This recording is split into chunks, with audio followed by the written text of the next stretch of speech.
평생 믿었던 사람이 하루아침에 달라졌을 때 저는 세상을 다시 봤습니다. 저는 평생 좋은 사람인 줄 알았다가 뒤통수 맞은 경험이 많았습니다. 그런데 70년 넘게 살고 보니 진짜 성격은 얼굴이 아니라 딱 그 한순간, 단 한순간에서 다 드러나더라고요. 여러분도 그런 경험 있으시죠? 처음엔 참 좋은 사람인 줄 알았는데 시간이 지나면서 아, 이 사람 원래 이랬구나 싶은 순간. 저도 그랬어요. 처음 만날 때 웃는 얼굴, 공손한 말투, 그런 거로는 절대 알 수 없더라고요. 겉으로 보이는 모습은 누구나 연습하면 만들 수 있거든요. 하지만 진짜 성격은 전혀 예상치 못한 4가지 순간에서 드러납니다. 그걸 알고 나면 사람 보는 눈이 완전히 달라지실 겁니다. 그리고 놀랍게도 그 4가지 순간은 이미 우리 일상 속에 다 숨어 있더라고요. 우리 자녀들한테서도 보이실 거고 오랜 친구들한테서도 보이실 겁니다. 오늘 이 영상에서는 제가 살면서 만난 사람들 그리고 제 자신을 돌아보며 깨달은 이야기를 하나씩 풀어볼게요. 구독과 좋아요, 알림 설정은 이야기를 계속 이어갈 수 있는 큰 힘이 됩니다. 자, 그럼 첫 번째 순간부터 시작해 볼까요? 불편한 상황에서 드러나는 진짜 성격. 지난해 가을이었어요. 동네 문화센터에서 알게 된 63세 정미숙 씨 이야기입니다. 미숙 씨는 항상 밝고 다정했어요. 누가 봐도 참 좋은 사람이었죠. 커피 마실 때도 먼저 계산하려고 하고 말도 늘 부드럽게 하시는 분이었어요. 그런데 어느 날이었어요. 문화센터 수업 시간에 자리 배치가 바뀌었어요. 미숙 씨가 늘 앉던 창가 자리에 새로 온 분이 앉아버린 거예요. 별것 아닌 일이었죠. 자리는 정해진 게 아니었으니까요. 그때 미숙 씨 얼굴이 확 굳어지는 게 보였어요. 아, 저기 제가 앉던 자리인데요. 목소리가 평소랑 달랐어요. 날카롭고 차가웠죠. 새로운 분이 당황해서 아, 죄송해요. 몰랐어요 하며 일어나려는데 미숙 씨가 또 한마디 했어요. 괜찮아요. 이미 앉으셨으니. 그런데 그 말투가 전혀 괜찮지 않은 거예요. 수업 내내 미숙 씨는 표정이 안 풀렸어요. 웃지도 않고 말도 거의 안 했죠. 쉬는 시간에도 혼자 휴대폰만 보고 있더라고요. 그날 이후로 그 새로운 분한테는 인사도 잘 안 하시더라고요. 저는 그때 알았어요.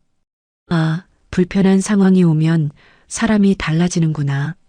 평소엔 그렇게 좋은 사람 같았는데 작은 불편 하나에 진짜 모습이 나오는 거예요. 왜 이런 일이 생길까요? 우리 세대는 평생 참고 살아왔어요. 밖에서는 웃어야 했고 화내면 안 됐죠. 특히 여자들은 더 그랬어요. 착해야 하고 순해야 하고 배려심 많아야 했어요. 그런데 그렇게 참다 보니까 어느 순간 폭발하는 거예요. 작은 불편에도 확 튀어나와요. 평소엔 괜찮은 척하다가 딱 자기 영역이 침범당했다 싶으면 확 바뀌죠. 그게 나쁜 게 아니에요. 그냥 인간이에요. 다만 우리는 그동안 그걸 숨기며 살았을 뿐이죠. 불편한 상황은 거울 같아요. 평소에 꾹꾹 눌러두던 진짜 감정이 그대로 튀어나오거든요. 그래서 불편한 순간에 사람의 진짜 성격이 보이는 겁니다. 심리학에서는 이걸 스트레스 반응이라고 합니다. 평소엔 이성으로 감정을 조절하지만 불편한 상황이 오면 감정 조절 능력이 떨어진다는 거예요. 억제하던 것들이 무너지는 거죠. 연세대학교 사회학과의 한 조사를 보면요. 60대 여성 중 73%가 일상에서 불만을 참고 산다고 답했습니다. 그런데 그중 60% 이상이 작은 계기로 감정이 터진 경험이 있다고 했어요. 이 말을 들으니까 나만 그런 게 아니구나 싶었어요. 우리 세대는 다 참고 살았거든요. 그러다 보니 작은 불편에도 과하게 반응하게 되는 거예요. 그게 성격이 나쁜 게 아니라 그동안 쌓인 게 많았던 거죠. 또 정신건강의학 쪽 연구를 보면 감정을 오래 억제한 사람일수록 예상치 못한 순간에 감정이 폭발한다고 합니다. 마치 꽉 막힌 수도관이 갑자기 터지는 것처럼요. 불편한 상황은 거짓말을 못해요. 평소엔 웃으면서 넘어가던 것도 그 순간엔 얼굴에 다 나오거든요. 그래서 진짜 성격을 보려면 불편한 순간을 봐야 합니다. 그럼 우리는 어떻게 해야 할까요? 불편한 상황에서 진짜 성격이 나온다는 걸 알았으니 이제 두 가지를 해볼 수 있어요. 하나는 다른 사람을 이해하는 것, 또 하나는 나 자신을 돌아보는 겁니다. 먼저 다른 사람을 볼 때예요. 누군가 불편한 상황에서 화를 냈다면 그 사람을 나쁘다고만 보지 말아요. 그 사람도 오랫동안 참아왔을 수 있어요. 그 순간이 터진 거죠. 미숙 씨도 그랬을 거예요. 평소에 자기 자리 하나쯤은 있어야 한다고 생각했을 텐데 그게 침범당했을 때 참았던 게 터진 거예요. 저도 비슷한 경험이 있어요. 몇 년 전에 친구 모임에서 있었던 일인데요. 한 친구가 제 말을 자꾸 끊고 자기 얘기만 하는 거예요. 처음엔 참았어요. 한두 번은 괜찮다 싶었죠. 그런데 세 번째쯤 되니까 참을 수가 없더라고요. 잠깐만 내 말 좀 들어봐 하고 목소리가 높아졌어요. 그 순간 친구 얼굴이 굳는 게 보였어요. 저도 당황했죠. 내가 왜 이러지? 싶었어요. 집에 와서 생각해 봤어요. 아, 내가 평소에 참고 있었구나. 내 말을 끝까지 듣지 않는 게 불편했는데 그걸 계속 삼키고 있었던 거예요. 그러다 터진 거죠. 그때부터 저는 조금 달라졌어요. 불편한 걸 불편하다고 말하기 시작했습니다. 큰 목소리로 화내는 게 아니라 조용히 말하는 거예요. 나는 이게 좀 불편해 이렇게요. 처음엔 어색했어요. 내가 너무 이기적인 건 아닐까 싶었죠. 그런데 신기한 일이 생겼어요. 제 말을 들어주는 사람들이 생기더라고요. 아, 그랬어? 미안해. 몰랐어. 이렇게 말해주는 거예요. 그리고 저도 다른 사람이 불편하다고 하면 귀 기울이게 됐어요. 서로가 조금씩 배려하게 된 거죠. 이게 두 번째 실천이에요. 나 자신을 돌아보는 겁니다. 내가 불편한 상황에서 어떻게 반응하는지 한번 지켜보세요. 화가 나나요? 말이 차가워지나요? 표정이 굳나요? 그게 다 나예요. 숨길 필요 없어요. 다만 그걸 알고 나면 조금 조절할 수 있게 됩니다. 저는 요즘 이렇게 해요. 불편한 상황이 오면 일단 심호흡을 한번 해요. 그리고 생각합니다. 지금 내가 화난 건 이 상황 때문일까? 아니면 쌓여있던 게 터진 걸까? 이렇게 한 번만 생각해도 반응이 달라져요. 감정이 좀 가라앉거든요. 물론 쉽지 않아요. 저도 가끔 실수해요. 순간적으로 얼굴이 굳을 때가 있어요. 그럴 땐 나중에라도 말합니다. 아까 내가 좀 그랬지? 미안해. 그때 좀 불편했어. 이렇게요. 그러면 상대방도 이해해줘요. 그리고 한 가지 더요. 불편한 상황에서 화내는 사람을 봐도 이제는 다르게 보이더라고요. 저 사람도 힘들었겠구나 싶어요. 그러면 덜 상처받게 돼요. 내 탓도 아니고 그 사람 탓도 아니에요. 그냥 사람이 그런 거예요. 마지막 변화는 이거예요. 불편한 상황을 피하지 않게 됐어요. 예전엔 불편한 게 싫어서 피했거든요. 그런데 이제는 이럴 수도 있지 하고 받아들여요. 그러니까 마음이 편해졌어요. 불편함이 무섭지 않게 된 거죠. 불편한 순간이 나쁜 게 아니에요. 그 순간이 진짜 우리를 보여주는 거예요. 거기서 배우면 돼요. 나도 배우고 상대도 이해하면 되는 거죠. 살아보니까 완벽한 사람은 없더라고요. 다들 조금씩 불편하면서 살아가는 거예요. 정리하면 이렇습니다. 불편한 상황에서 진짜 성격이 나와요. 그걸 나쁘게만 볼 필요는 없어요. 대신 나를 돌아보고 상대를 이해하면 됩니다. 그러면 관계가 조금 더 편해져요. 그런데 말이에요. 진짜 성격은 또 다른 곳에서도 보입니다. 바로 말끝에서요. 두 번째 이야기를 시작해 볼게요. 말끝에서 드러나는 인품. 작년 봄이었어요. 동네 병원 대기실에서 58세 박영희 씨를 만났습니다. 영희 씨는 처음 봤을 때 참 상냥해 보이는 분이었어요. 접수처 직원한테도 밝게 웃으며 고맙습니다 하고 인사하시더라고요. 그런데 진료를 기다리면서 전화 통화를 하는 걸 듣게 됐어요. 딸한테 전화가 온 모양이었죠. 응, 엄마야. 뭐, 오늘 저녁에 못 가? 아, 그래. 처음엔 괜찮은 목소리였어요. 그런데 이어지는 말이 달랐어요. 그럼 언제 올 건데? 다음 주? 에이, 또 그러겠지 뭐. 너 바쁜 거 알아. 엄마가 뭐 중요하냐? 목소리는 웃고 있었는데 말끝이 가시 같았어요. 괜찮아, 괜찮아. 엄마 혼자 잘 먹어. 걱정 마 이렇게 말하는데 그 괜찮아가 전혀 괜찮지 않은 거예요. 전화를 끊고 나서 영희 씨 표정을 봤어요. 밝게 웃던 얼굴이 순식간에 가라앉아 있었어요. 한숨을 푹 쉬시더니 창밖만 바라보고 계셨죠. 저는 그때 생각했어요. 아, 말끝에 진짜 마음이 다 나오는구나. 괜찮아라고 말했지만 실은 괜찮지 않은 거예요. 너 바쁜 거 알아라고 했지만 실은 서운한 거죠. 말끝에서 진짜 감정이 새어나오더라고요. 우리 세대는 직접적으로 말하는 걸 배우지 못했어요. 특히 가족한테 섭섭하다, 서운하다, 이런 말 못했죠.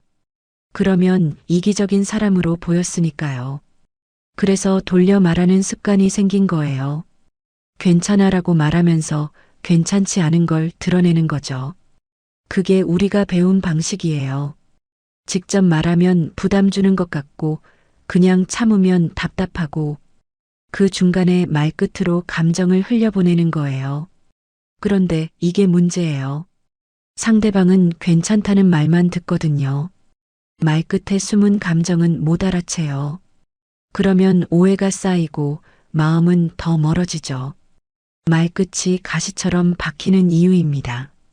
언어 심리학자들이 말합니다. 사람의 진짜 감정은 말의 내용보다 말끝과 억양에서 더 많이 드러난다고요. 특히 한국어는 말끝이 중요한 언어입니다. 같은 괜찮아도 어떻게 끝내느냐에 따라 의미가 완전히 달라지죠. 고려대학교 심리학과에서 진행한 세대 간 의사소통 연구가 있습니다. 60대 이상 응답자 중 82%가 직접 말하는 것보다 말끝으로 암시하는 것을 선호한다고 답했어요. 그런데 30, 40대 자녀 세대는 그 암시를 알아채지 못하는 경우가 많았습니다. 이 조사를 보면서 아, 그래서 자꾸 오해가 생기는구나 싶었어요. 우리는 말끝에 마음을 담는데 요즘 세대는 그걸 못 읽는 거예요. 서로 다른 언어를 쓰는 것 같더라고요. 또 다른 연구도 흥미로웠어요. 수원시 정신건강복지센터의 조사인데요. 가족관계에서 오해가 생기는 주요 원인 중 하나가 말끝 해석의 차이였습니다. 괜찮아라고 했지만 실은 괜찮지 않았고 그걸 상대가 몰라서 생기는 갈등이 많았던 거죠. 말끝은 정직해요. 아무리 웃으면서 말해도 말끝에서 진짜가 나와요. 그래서 사람의 인품을 보려면 말끝을 들어야 합니다. 그럼 우리는 어떻게 해야 할까요? 말끝을 어떻게 다루면 좋을까요? 저는 두 가지 방법을 써보고 있어요. 첫 번째는 내 말끝을 듣는 겁니다. 저도 모르게 가시돋친 말을 할 때가 있거든요.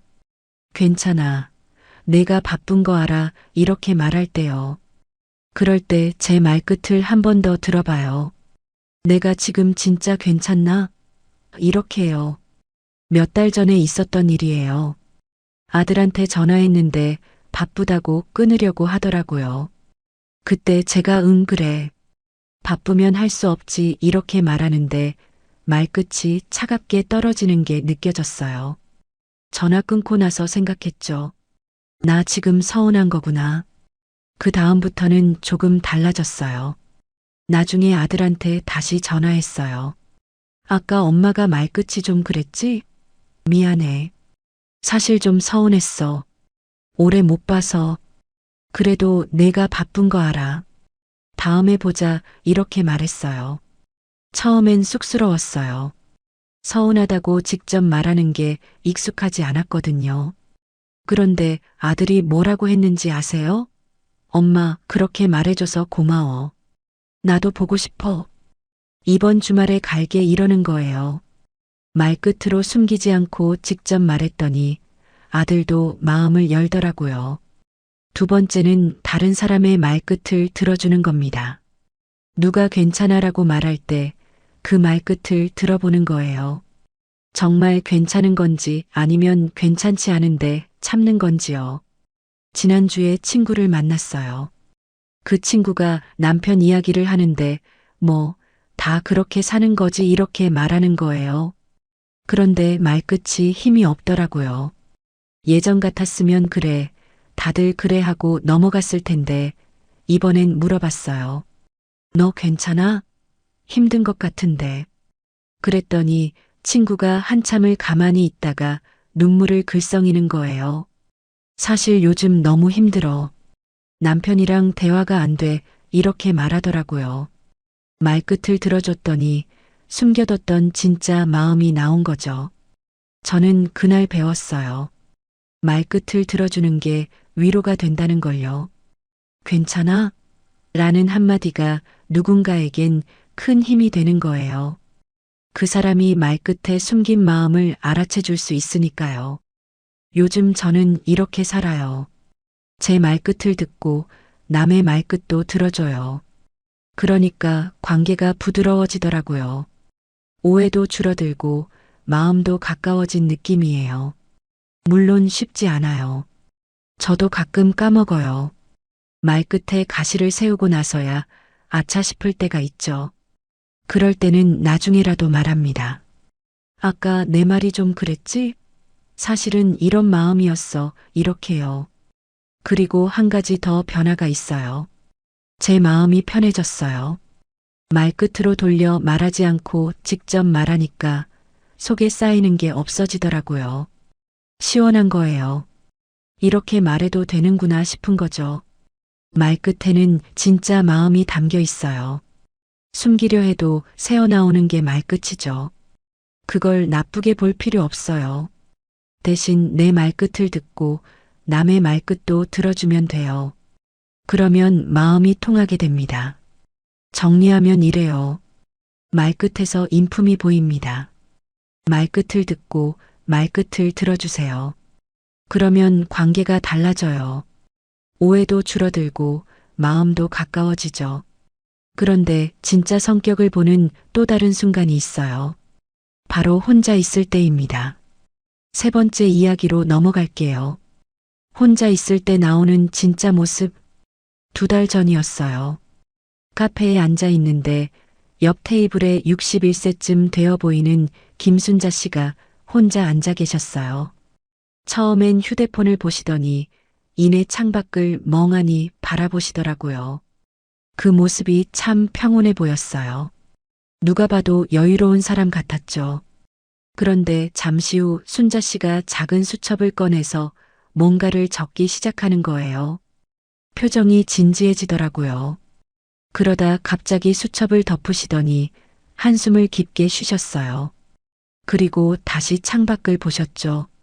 이번엔 아까와 달리 눈빛이 무거워 보였어요. 뭔가 생각이 많으신 것 같았죠. 커피를 다 마시고 나가시면서 순자 씨가 테이블을 정리하시는 걸 봤어요. 휴지를 챙기고 의자를 밀어넣고 작은 쓰레기까지 들고 가시더라고요. 아무도 안 보는데도요. 저는 그때 생각했어요. 아, 혼자 있을 때 진짜 모습이 나오는구나. 사람들 앞에선 보여주려고 애쓰지만 혼자 있을 땐 꾸밀 이유가 없잖아요. 그때 나오는 게 진짜예요. 우리는 평생 남 앞에서 사는 법을 배웠어요. 어떻게 보여야 하는지, 어떻게 행동해야 하는지요. 특히 우리 세대는 체면을 중시했죠. 밖에서는 항상 단정해야 했고 흐트러지면 안 됐어요. 그런데 혼자 있을 때는 달라요. 아무도 안 보니까 편해지는 거예요. 그때 진짜 습관이 나오고 진짜 생각이 나와요. 테이블을 정리하는 것도 창밖을 보며 한숨 쉬는 것도 다 진짜 모습이에요. 문제는 우리가 혼자 있는 시간을 중요하게 여기지 않았다는 거예요. 혼자 있으면 외롭다고 생각했죠. 그래서 혼자 있을 때의 나를 잘 몰랐어요. 진짜 내가 어떤 사람인지 알 기회가 없었던 거죠. 심리학에서는 이걸 사적 자아와 공적 자아로 구분합니다. 사람들 앞에서 보여주는 모습이 공적 자아고 혼자 있을 때의 모습이 사적 자아예요. 진짜 성격은 사적 자아에 더 가깝다고 합니다. 부산대학교 사회복지학과의 노년기 연구를 보면요. 60대 이상 중 68%가 혼자 있을 때와 사람들 앞에 있을 때가 다르다고 답했습니다. 그리고 그중 절반 이상이 혼자 있을 때가 더 편하다고 했어요. 이 말을 들으니까 공감이 되더라고요. 저도 사람들 만나고 나면 피곤해요.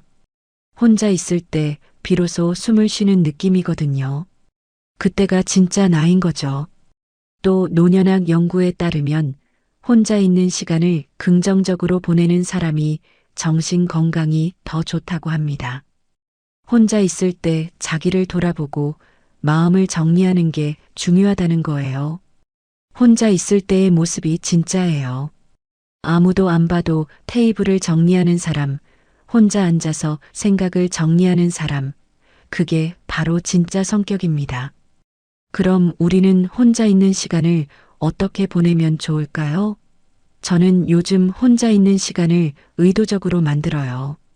그리고 그 시간에 나를 관찰해 봅니다. 첫 번째로 하는 건 아무것도 안 하는 거예요. 그냥 앉아서 멍 때리는 거죠. 처음엔 불편했어요. 뭔가 해야 할 것 같고 시간 낭비하는 것 같았거든요. 그런데 계속 하다 보니까 편해지더라고요. 어느 날 오후였어요. 거실 소파에 앉아서 창밖을 보고 있었어요. 아무 생각 없이 그냥 보고 있었죠. 그런데 문득 이런 생각이 들었어요. 나 지금 행복한가? 이렇게요. 그 질문에 바로 답이 안 나왔어요. 한참을 생각했죠. 행복한가? 글쎄, 잘 모르겠더라고요. 그런데 그 순간 깨달았어요. 내가 나한테 이런 질문을 해본 적이 없구나. 항상 남들 눈치만 보며 살았지, 정작 나는 어떤지 물어본 적이 없었어요. 그때부터 혼자 있는 시간에 나에게 질문을 하기 시작했어요. 오늘 기분이 어때? 요즘 뭐가 힘들어? 진짜 하고 싶은 게 뭐야? 이런 질문들이요. 처음엔 답이 잘 안 나왔어요. 그런데 계속 물어보다 보니까 조금씩 보이기 시작했어요. 내가 어떤 사람인지가요. 두 번째는 혼자 있을 때 하는 행동을 지켜보는 거예요. 저는 혼자 있을 때 뭘 하는지 한번 체크해 봤어요. 주로 휴대폰을 보거나 TV를 켜놓거나 설거지를 하더라고요. 그런데 그게 진짜 하고 싶어서 하는 건지 생각해 봤어요. 솔직히 말하면 대부분 습관이었어요. 혼자 있으면 뭔가 해야 할 것 같아서 하는 거였죠. 그래서 바꿔봤어요. 혼자 있을 때 정말 하고 싶은 걸 해보기로 한 거예요. 저는 글 쓰는 걸 좋아해요. 옛날엔 일기도 썼었는데 언제부턴가 안 쓰게 됐죠. 그래서 다시 시작했어요. 하루에 한 줄이라도 쓰기로 했어요. 처음엔 뭘 쓸지 몰라서 그냥 오늘 있었던 일을 썼어요. 그런데 신기한 일이 생겼어요. 글을 쓰다 보니까 제 마음이 보이는 거예요. 아, 내가 오늘 이런 감정을 느꼈구나. 이게 나를 불편하게 했구나. 이런 게 보이더라고요. 혼자 있는 시간이 나를 알아가는 시간이 된 거죠. 세 번째는 혼자 있을 때도 나를 소중히 대하는 겁니다. 예전엔 혼자 있으면 대충 먹고 대충 입고 그랬어요. 어차피 아무도 안 보니까요. 그런데 그게 잘못됐더라고요. 요즘은 혼자 있어도 제대로 차려입어요. 밥도 제대로 차려 먹고요. 아무도 안 봐도 저는 보잖아요. 제가 절 소중히 대해야 다른 사람도 날 소중히 대하더라고요. 어느 날 아침이었어요. 혼자 밥을 먹는데 문득 이런 생각이 들었어요. 이게 행복이구나. 밥을 천천히 먹으면서 창밖을 보면서 그냥 그 순간이 좋았어요. 누가 옆에 없어도 괜찮았어요. 나 혼자서도 충분히 좋았거든요. 그 순간 깨달았어요. 혼자 있는 게 외로운 게 아니구나. 나를 만나는 시간이구나. 이렇게요. 그 후로 혼자 있는 시간이 소중해졌어요. 오히려 그 시간을 기다리게 되더라고요. 지금은 하루에 1시간씩은 꼭 혼자 있는 시간을 가져요. 그 시간에 책을 읽기도 하고 산책을 하기도 하고 그냥 앉아 있기도 해요. 그러면서 나를 느껴요. 오늘 내가 어떤지, 뭐가 필요한지요. 그러니까 변화가 생겼어요. 사람들 만날 때도 더 편해졌어요. 혼자 있을 때 나를 챙겼으니까 밖에서도 여유가 생긴 거예요. 남한테 의지하지 않아도 되니까 관계도 편해졌죠. 저분은 혼자서도 의젓해요. 이런 말을 들으면 예전엔 쑥스러웠는데 이제는 그냥 웃게 돼요. 혼자 있는 게 편해졌으니까요. 혼자 있는 시간이 외롭지 않아요. 나를 만나는 시간이에요. 그 시간에 진짜 내가 누군지 알게 되고 나를 소중히 대하는 법도 배워요. 혼자 있을 때 편한 사람이 관계에서도 편합니다. 정리하면 이래요. 혼자 있을 때 진짜 성격이 나와요. 그 시간을 소중히 여기고 나를 돌아보세요. 그러면 나를 더 잘 알게 되고 관계도 편해집니다. 하지만 진짜 성격을 보는 또 다른 순간이 있어요. 바로 실수했을 때입니다. 네 번째 이야기를 시작해 볼게요. 실수했을 때 보이는 진짜 마음. 그날 저녁 집에 돌아와서 가만히 생각해 봤어요. 불편한 상황, 말끝, 혼자 있을 때. 이 모든 순간에 내가 어떤 사람인지 드러나더라고요. 숨기려 해도 나오는 게 진짜 나였어요. 그런데 문득 이런 생각이 들었어요. 내가 너무 나한테 엄격했던 건 아닐까? 완벽해야 한다고, 좋은 사람이어야 한다고 생각했던 거죠. 그래서 자꾸 숨기고, 참고, 그랬던 것 같아요. 이제는 좀 달라지고 싶어요. 진짜 나를 보여줘도 괜찮다고, 불완전해도 괜찮다고 생각하게 됐어요. 그게 사람이니까요. 다음 이야기부터는 조금 더 솔직해질게요. 한 달 전쯤이었어요. 아파트 엘리베이터에서 67세 이정숙 씨를 만났습니다. 정숙 씨는 우리 동에서 유명한 분이에요. 항상 단정하고 말도 조심스럽게 하시죠. 모범적인 사람 같았어요. 그날 정숙 씨가 큰 짐을 들고 계셨어요. 엘리베이터 문이 열리면서 밖으로 나가시는데 짐이 문틈에 걸린 거예요. 그 바람에 짐 안에 있던 계란 한 판이 바닥에 떨어졌어요. 계란이 와장창 깨지면서 노른자가 사방으로 튀었죠. 저는 그 순간 정숙 씨 얼굴을 봤어요. 순간적으로 짜증이 확 올라오는 게 보였어요. 아, 진짜 하는 소리가 나왔죠. 그런데 바로 다음 순간 정숙 씨가 휴대폰을 꺼내서 관리사무소에 전화를 거는 거예요. 여보세요? 엘리베이터 앞에 제 실수로 계란이 깨졌어요. 제가 치울게요. 걸레 좀 가져다 주실 수 있어요? 목소리가 차분했어요. 짜증났던 표정은 온데간데 없고 미안해하는 얼굴이었죠. 관리실 직원이 오기 전에 정숙 씨가 먼저 휴지로 계란을 닦기 시작했어요. 손이 노른자 투성이가 됐는데도 묵묵히 닦으시더라고요.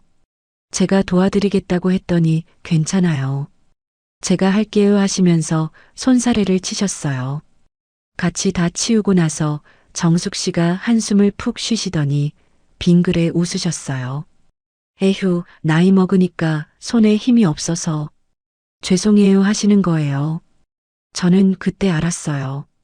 실수했을 때 진짜 마음이 나온다는 걸요. 실수는 누구나 해요. 그런데 우리 세대는 실수를 용납받지 못하고 자랐어요. 실수하면 혼났고 부끄러운 일이었죠. 그래서 실수를 숨기려고 했어요. 없었던 일처럼 넘어가려고 했고요. 문제는 실수했을 때 어떻게 반응하느냐가 사람의 인품을 보여준다는 거예요. 화를 내는 사람, 남 탓하는 사람, 아니면 조용히 수습하는 사람. 그 차이가 크죠. 정숙 씨는 처음엔 짜증이 났어요. 당연해요. 누가 계란을 쏟으면 기분 좋겠어요. 그런데 바로 다음 행동이 달랐어요. 스스로 치우고 미안해하고 그랬죠. 그게 진짜 인품이에요. 실수를 대하는 태도에서 사람이 보입니다. 심리학자들이 말합니다. 사람의 도덕성은 실수 후 반응에서 가장 명확히 드러난다고요. 평소엔 좋은 사람인 척할 수 있지만 실수했을 때는 가식이 무너진다는 거예요. 캐나다 토론토 대학교의 한 연구팀이 흥미로운 실험을 했습니다. 사람들에게 일부러 실수 상황을 만들어주고 반응을 관찰했어요. 실수를 인정하고 바로 수습하는 사람들이 장기적으로 더 신뢰받는다는 결과가 나왔습니다. 우리나라 전남대학교 심리학과의 세대 연구도 비슷했어요. 60대 이상 응답자 중 74%가 실수를 어떻게 처리하느냐로 사람을 판단한다고 답했습니다. 실수 자체보다 그 후 행동이 더 중요하다는 거죠. 이 조사를 보면서 고개가 끄덕여졌어요. 저도 누군가 실수했을 때 그 사람이 어떻게 하는지 보거든요. 남 탓하는지 아니면 스스로 해결하려고 하는지요. 그게 그 사람의 진짜 모습이에요.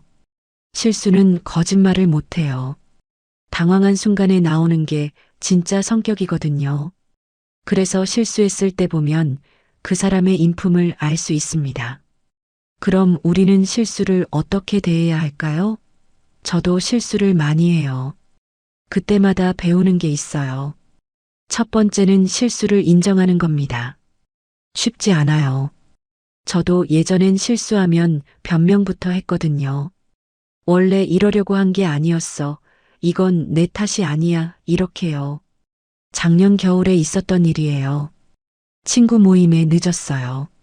30분이나 늦어서 친구들이 다 기다리고 있었죠. 들어가면서 제가 뭐라고 했는지 아세요? 아, 미안해. 버스가 안 와서 이렇게 말했어요. 그런데 사실은 제가 시간을 잘못 봤던 거예요. 버스 탓이 아니었죠. 그날 저녁 집에 돌아와서 생각해 봤어요. 왜 거짓말을 했을까? 부끄러웠던 거예요. 내 실수를 인정하기가요. 그 후로 달라졌어요. 다음 모임에서 다시 늦었을 때 솔직하게 말했어요. 미안해. 내가 시간을 착각했어. 완전히 내 실수야. 이렇게요. 친구들이 뭐라고 했는지 아세요? 괜찮아. 다음엔 조심해 이러는 거예요. 변명하지 않으니까 오히려 이해해 주더라고요. 두 번째는 바로 수습하는 겁니다. 실수했으면 빨리 해결하는 게 맞아요. 미루면 더 커지거든요. 세 번째는 실수에서 배우는 겁니다. 실수는 나쁜 게 아니에요. 배울 기회예요. 같은 실수를 반복하지 않으면 되는 거죠. 저는 요즘 실수했을 때 메모를 해요. 오늘 이런 실수를 했다. 다음엔 이렇게 해야지, 이렇게요. 처음엔 이상했어요. 굳이 적을 필요가 있나 싶었죠. 그런데 적고 나니까 같은 실수를 덜 하게 되더라고요. 예를 들면 이런 거예요. 친구한테 약속 시간을 잘못 알려줬어요. 그래서 친구가 1시간이나 기다렸죠. 너무 미안했어요. 그날 메모했어요. 약속 잡을 때 바로 달력에 적자. 기억력만 믿지 말자, 이렇게요. 그 후로는 약속을 잡으면 바로 휴대폰 달력에 입력해요. 알람도 설정하고요. 그러니까 실수가 줄어들었어요. 실수를 통해 배운 거죠. 네 번째는 다른 사람의 실수를 이해하는 겁니다. 내가 실수를 어떻게 대하는지 알게 되니까 남의 실수도 다르게 보이더라고요. 지난주에 식당에서 밥을 먹는데 옆에 있던 종업원이 물을 쏟았어요. 제 바지에 물이 튀었죠. 예전 같았으면 짜증났을 거예요. 그런데 이번엔 달랐어요. 괜찮아요. 실수할 수 있죠. 이렇게 말했어요. 종업원이 깜짝 놀란 표정으로 정말 죄송합니다 하는 거예요. 제가 웃으면서 저도 실수 많이 해요. 괜찮아요 했더니 그 직원이 안심한 표정을 짓더라고요. 그날 밥을 먹으면서 기분이 좋았어요. 누군가의 실수를 이해해 줄 수 있다는 게 좋았거든요. 내가 실수를 대하는 법을 배웠으니까 남의 실수도 너그럽게 볼 수 있게 된 거죠. 마지막으로 저는 이제 실수가 두렵지 않아요. 예전엔 실수하면 안 된다고 생각했어요. 완벽해야 한다고요. 그런데 살다 보니까 실수 안 하는 사람은 없더라고요. 중요한 건 실수를 어떻게 대하느냐예요. 요즘은 실수해도 담담해요. 그럴 수 있지 하고 넘어가요. 그러고 나서 바로 수습하고 배우고 다음엔 더 잘하면 되는 거죠. 그러니까 삶이 편해졌어요. 완벽하지 않아도 괜찮다는 걸 알게 됐거든요. 실수는 부끄러운 게 아니에요. 사람이니까 하는 거죠. 중요한 건 실수를 어떻게 대하느냐예요. 인정하고 수습하고 배우면 돼요. 그러면 실수도 성장의 기회가 됩니다. 정리하면 이래요. 실수했을 때 진짜 마음이 보입니다. 실수를 대하는 태도가 인품을 말해줘요. 실수를 두려워하지 말고 그 속에서 배우세요. 그러면 더 성숙해집니다. 오늘 우리는 4가지 순간을 이야기했어요. 불편한 상황, 말끝, 혼자 있을 때, 그리고 실수했을 때. 이 모든 순간에 사람의 진짜 성격이 드러난다는 걸 봤죠. 살아보니까 알겠더라고요. 사람은 얼굴로 판단할 수 없어요. 처음 만났을 때 좋아 보이는 사람도 시간이 지나면 다른 모습이 나와요. 진짜는 예상치 못한 순간에 튀어나오거든요. 그게 바로 불편한 상황에서, 말끝에서, 혼자 있을 때, 실수했을 때예요. 그렇다고 사람을 의심하라는 게 아니에요. 대신 이렇게 생각하면 어떨까요? 누구나 완벽하지 않다고요. 불편하면 짜증날 수 있고, 말끝에 가시가 돋칠 수도 있고, 실수할 수도 있어요. 그게 사람이에요. 중요한 건 그 순간을 어떻게 대하느냐예요. 불편해도 존중할 수 있는지, 말끝을 부드럽게 할 수 있는지, 혼자 있어도 나를 소중히 대하는지, 실수를 인정하고 수습할 수 있는지요. 그리고 이건 나 자신에게도 적용됩니다. 나는 어떤 사람인가요? 불편한 상황에서 어떻게 반응하나요? 말끝은 어떤가요? 혼자 있을 때 나를 어떻게 대하나요? 실수했을 때는요? 이 질문들에 답하다 보면 진짜 나를 알게 돼요. 그리고 더 나은 사람이 될 수 있어요. 완벽할 필요는 없어요. 조금씩 나아지면 되는 거죠. 저도 여전히 배우고 있어요. 가끔 불편하면 얼굴이 굳을 때가 있고 말끝이 차가워질 때도 있어요. 그럴 때마다 저를 돌아봐요. 아, 내가 지금 이러고 있구나 하면서요. 그러면 조금씩 나아지더라고요. 오늘 이야기가 여러분께 작은 위로가 됐으면 좋겠어요. 우리 모두 완벽하지 않지만 그래도 괜찮아요. 진짜 모습을 보여줘도 괜찮고 실수해도 괜찮아요. 중요한 건 그 순간을 어떻게 대하느냐니까요. 구독과 좋아요, 알림 설정은 우리 이야기를 이어가게 하는 큰 힘이 됩니다. 다음에 또 좋은 이야기로 찾아뵐게요. 성장하는 시니어, 오늘도 한 걸음 더 성장합니다. 나이는 숫자일 뿐, 성장은 계속됩니다. 지금이 내 삶의 진짜 시작이에요. 감사합니다.